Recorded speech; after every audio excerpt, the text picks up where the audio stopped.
साथियों, आपका हमारे इस वीडियो में बहुत बहुत स्वागत है।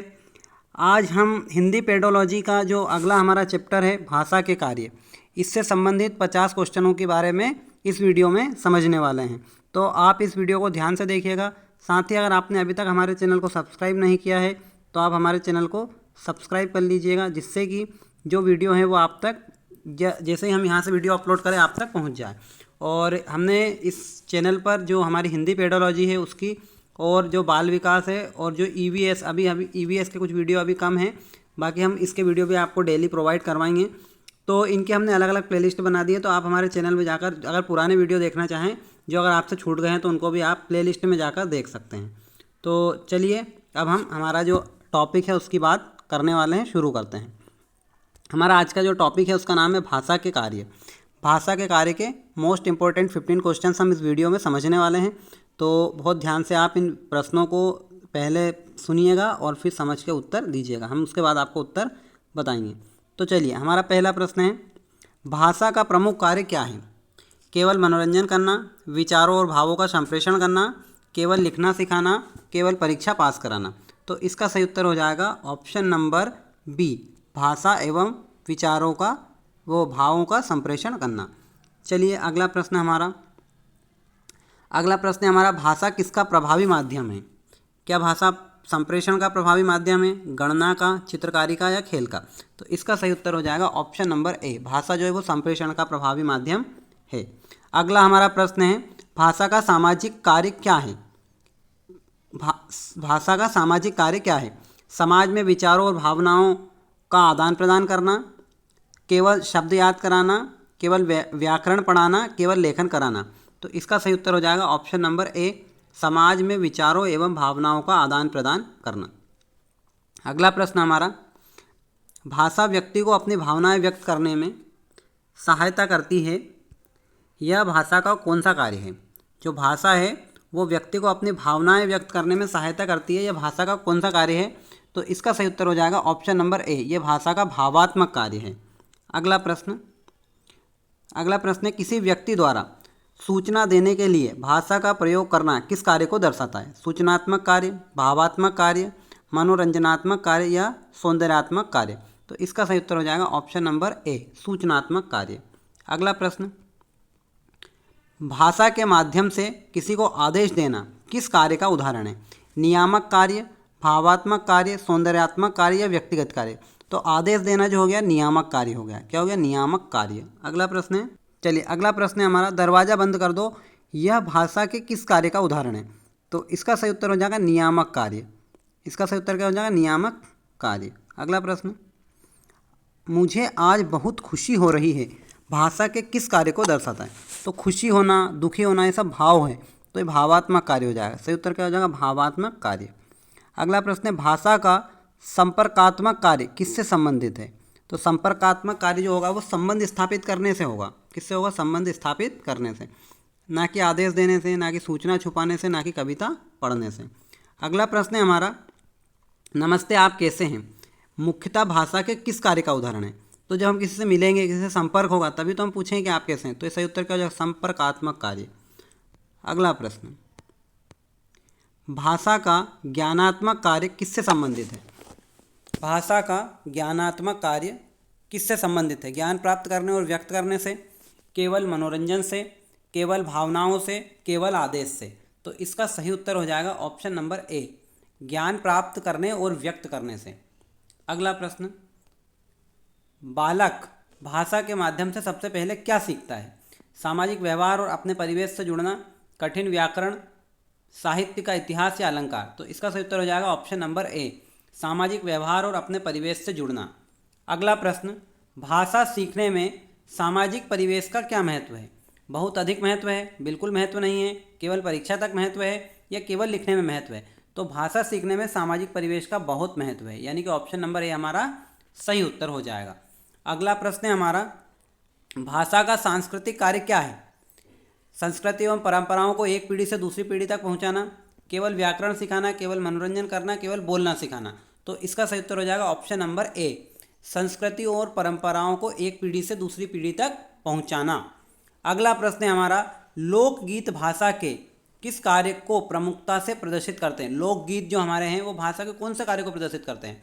क्या सांस्कृतिक कार्य को प्रदर्शित करते हैं, क्या नियामक को करते हैं, क्या गणनात्मक को करते हैं, क्या प्रशासनिक को करते हैं? तो सही उत्तर हो जाएगा ऑप्शन नंबर ए, सांस्कृतिक। जो हमारे संस्कृति है, जो हमारी लोक संस्कृति, उसको जो लोकगीत है वो प्रदर्शित करते हैं। तो ऑप्शन नंबर ए इसका सही उत्तर हो जाएगा। अगला प्रश्न है हमारा, भाषा व्यक्ति के व्यक्तिगत विकास में किस प्रकार सहायता करती है? जो भाषा है वो व्यक्ति के व्यक्तिगत विकास में किस प्रकार सहायता करती है? विचारों और भावनाओं की अभिव्यक्ति करना, केवल रटने द्वारा, केवल लिखने द्वारा, केवल परीक्षा द्वारा? तो सही उत्तर हो जाएगा ऑप्शन नंबर ए। ऑप्शन नंबर ए इसका क्या हो जाएगा? सही उत्तर हो जाएगा कि विचारों और भावनाओं की अभिव्यक्ति करना। चलिए अगला प्रश्न है हमारा, कृपया बैठ जाइए किस प्रकार का भाषिक प्रयोग है? कृपया बैठ जाइए किस प्रकार का भाषिक प्रयोग है? विनयपूर्ण, नियामक, सूचनात्मक, सौंदर्यात्मक या संपर्कात्मक? तो सही उत्तर हो जाएगा ए, ऑप्शन नंबर ए, विनयपूर्ण नियामक। विनयपूर्ण नियामक, ऑप्शन नंबर ए इसका सही उत्तर हो जाएगा। अगला प्रश्न है हमारा, भाषा का रचनात्मक कार्य किससे संबंधित है? नए विचारों एवं रचनाओं की अभिव्यक्ति, केवल अनुकरण, केवल मौन, केवल पाठ याद करना? तो इसका सही उत्तर हो जाएगा ऑप्शन नंबर ए, नए विचारों एवं रचनाओं की अभिव्यक्ति। अगला प्रश्न है हमारा 19 नंबर का, कविता, कहानी और नाटक भाषा के किस कार्य को विशेष रूप से दर्शाते हैं? कविता, कहानी और नाटक जो है वो सौंदर्यात्मक या रचनात्मक कार्य को विशेष रूप से दर्शाते हैं, या नियामक कार्य को, या प्रशासनिक कार्य को, या गणनात्मक कार्य को? तो इसका सही उत्तर हो जाएगा ऑप्शन नंबर ए, सौंदर्यात्मक और रचनात्मक कार्य को ये विशेष रूप से दर्शाते हैं। अगला प्रश्न, भाषा का मनोरंजनात्मक कार्य किसका माध्यम है? आनंद और मनोरंजन का, केवल सूचना का, केवल आदेश का, केवल निर्देश का? तो इसका सही उत्तर हो जाएगा ऑप्शन नंबर ए, आनंद और मनोरंजन का। अगला प्रश्न 21 नंबर का, भाषा का व्यक्तिक कार्य किससे संबंधित है? व्यक्ति के विचारों और भावनाओं की अभिव्यक्ति, केवल समाज के नियम, केवल सरकारी सूचना, केवल पुस्तक लेखन? तो सही उत्तर हो जाएगा ऑप्शन नंबर ए, व्यक्ति के विचारों और भावनाओं की अभिव्यक्ति से। अगला प्रश्न है हमारा, भाषा के माध्यम से बच्चा अपनी आवश्यकताएं व्यक्त करता है किस कार्य का उदाहरण है?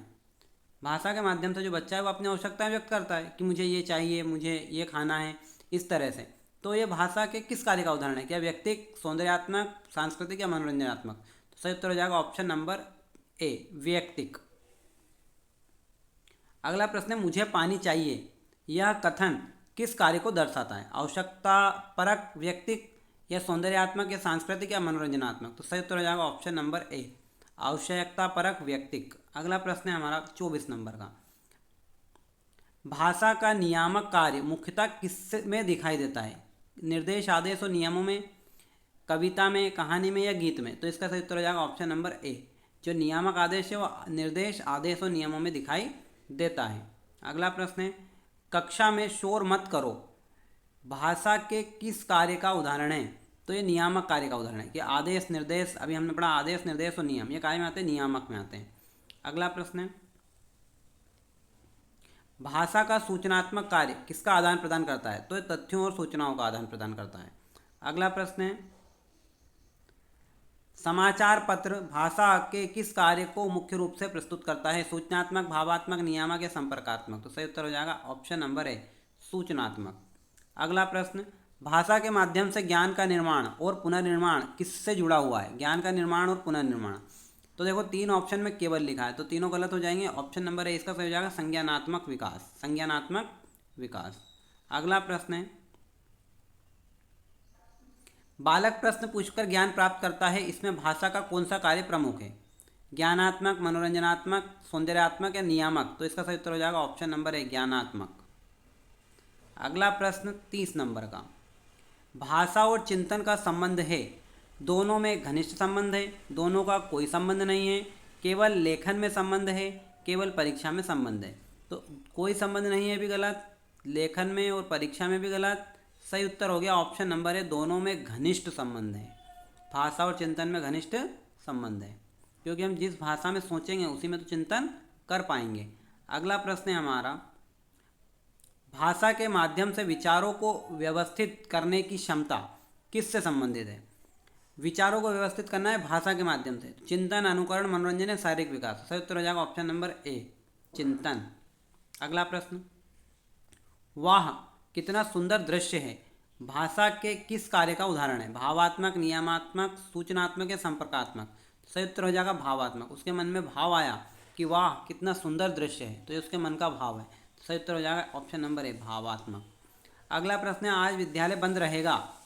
आज विद्यालय बंद रहेगा किस कार्य का उदाहरण है? सूचनात्मक, भावात्मक, सौंदर्यात्मक या मनोरंजनात्मक? तो सही उत्तर हो गया क्या? ऑप्शन नंबर ए। ऐसी सूचना दी गई कि आज विद्यालय बंद रहेगा, तो ये कौन सा कार्य हो गया? सूचनात्मक। अगला प्रश्न, भाषा का सामाजिक कार्य बच्चों में क्या विकसित करता है? भाषा का सामाजिक कार्य बच्चों में क्या विकसित करता है? सामाजिक सहमति और संबंध, केवल लिखावट, केवल शब्द स्मृति, केवल उच्चारण? तो सही उत्तर हो जाएगा ऑप्शन नंबर ए, सामाजिक संबंध और सहभागिता। सामाजिक संबंध और सहभागिता। अगला प्रश्न है हमारा 35 नंबर का, समूह में चर्चा करना भाषा के किस कार्य को मजबूत करता है? समूह में चर्चा करना, सामाजिक एवं संप्रेषणात्मक, केवल सौंदर्यात्मक, केवल मनोरंजनात्मक या केवल नियामक? तो सही उत्तर हो जाएगा ऑप्शन नंबर ए, सामाजिक एवं संप्रेषणात्मक। अगला प्रश्न है हमारा, भाषा शिक्षण में संवाद का मुख्य उद्देश्य होना चाहिए। संवाद का मुख्य उद्देश्य क्या होना चाहिए? कि हम आपस में बातचीत करें तो उसका क्या उद्देश्य होना चाहिए? अर्थपूर्ण संप्रेषण, केवल रटना, केवल व्याकरण के नियम याद करना या केवल परीक्षा लेना? तो सही उत्तर हो जाएगा ऑप्शन नंबर ए, अर्थपूर्ण संप्रेषण। क्या हो जाएगा? अर्थपूर्ण संप्रेषण। अगला प्रश्न, भाषा का प्रभावी प्रयोग कब माना जाता है? जब संदेश सफलतापूर्वक संप्रेषित हो, जब अधिक कठिन शब्द हो, जब वाक्य बहुत लंबे हो, जब व्याकरण की परिभाषाएं याद हो? तो सही उत्तर हो जाएगा ऑप्शन नंबर ए, जब संदेश सफलतापूर्वक संप्रेषित हो। अगला प्रश्न है हमारा, भाषा का भावात्मक कार्य किसे व्यक्त करता है? भावनाओं और मनोभावों को, केवल तथ्यों को, केवल आदेशों को, केवल नियमों को? तो सही उत्तर हो जाएगा ऑप्शन नंबर ए, भावनाओं और मनोभावों को। अगला प्रश्न, भाषा का सौंदर्यात्मक कार्य किससे प्रमुख होता है? तो भाषा का जो सौंदर्यात्मक कार्य है वो साहित्यिक रचनाओं में होगा, सरकारी आदेशों में होगा, समाचारों में होगा या निर्देश पट्टी में होगा? तो इसका सही उत्तर हो जाएगा ऑप्शन नंबर ए, साहित्यिक रचनाओं में। अगला प्रश्न है हमारा, कहानी सुनाना बच्चों में मुख्यतः किस क्षमता को बढ़ाता है? कहानी सुनाना, तो कहानी सुनाने से क्या होगा? भाषा और उसकी कल्पना शक्ति बढ़ जाएगी। अगला प्रश्न, भाषा के माध्यम से परंपराओं का हस्तांतरण किस कार्य का उदाहरण है? सांस्कृतिक। सही उत्तर क्या है? सांस्कृतिक। अगला है, जल्दी घर आना, यह किस प्रकार का भाषिक प्रयोग है? जल्दी घर आना किस प्रकार का भाषिक प्रयोग है? निर्देशात्मक, सौंदर्यात्मक, भावात्मक या सूचनात्मक? तो ये हमको निर्देश दे रहे हैं कि घर आपको जल्दी ही आना है, तो निर्देशात्मक इसका सही उत्तर हो जाएगा। अगला प्रश्न, भाषा के माध्यम से व्यक्ति दूसरों के साथ संबंध स्थापित करता है, यह किस कार्य से संबंधित है? तो संपर्कात्मक। सही उत्तर क्या हो जाएगा? ऑप्शन नंबर ए, संपर्कात्मक। अगला प्रश्न है हमारा, बालक खेल के दौरान बातचीत करता है, इसमें मुख्यतः क्या विकसित होगा? संप्रेषण कौशल, लिखावट, व्याकरण या केवल स्मरण शक्ति? तो सही उत्तर हो जाएगा ऑप्शन नंबर ए, संप्रेषण कौशल। क्या विकसित होगा? संप्रेषण कौशल। अगला प्रश्न है, भाषा शिक्षण में वास्तविक जीवन की परिस्थितियों का प्रयोग क्यों किया जाना चाहिए? भाषा के सार्थक प्रयोग के लिए, केवल पाठ को जल्दी याद कर लेने के लिए, केवल गृह कार्य बढ़ाने के लिए या केवल परीक्षा के लिए? तो सही उत्तर क्या हो जाएगा? ऑप्शन नंबर ए, भाषा का सार्थक प्रयोग करने के लिए। अगला प्रश्न, भाषा के कार्यों को समझने के लिए शिक्षक को किस पर अधिक ध्यान देना चाहिए? भाषा के वास्तविक प्रयोग पर, केवल परिभाषाओं पर, केवल वर्तनी पर, केवल व्याकरण पर? तो सही उत्तर क्या हो जाएगा? ऑप्शन नंबर ए, भाषा के वास्तविक प्रयोग पर। अगला प्रश्न, मैं अपने मित्र से बात करता हूँ, यहाँ भाषा का कौन सा कार्य प्रमुख है? बात कर रहा है मतलब क्या कर रहा है? संपर्क कर रहा है, संपर्कात्मक। ऑप्शन नंबर ए इसका सही उत्तर हो जाएगा। अगला प्रश्न, भाषा के माध्यम से समस्या पर विचार करना किस कार्य से संबंधित है? संज्ञानात्मक, ज्ञानात्मक, मनोरंजनात्मक, संपर्कात्मक या नियामक? सही उत्तर क्या हो जाएगा? संज्ञानात्मक और ज्ञानात्मक। मतलब वो क्या कर रहा है? विचार कर रहा है। विचार कहाँ करेगा? दिमाग में करेगा। दिमाग किससे जुड़ा हुआ है? संज्ञान से जुड़ा हुआ है। सही उत्तर क्या हो जाएगा? ऑप्शन नंबर ए। अगला प्रश्न है 49। भाषा शिक्षण में और हिंदी शिक्षण में हिंदी शिक्षण में भाषा को केवल नियमों का समूह मानना क्यों उचित नहीं है?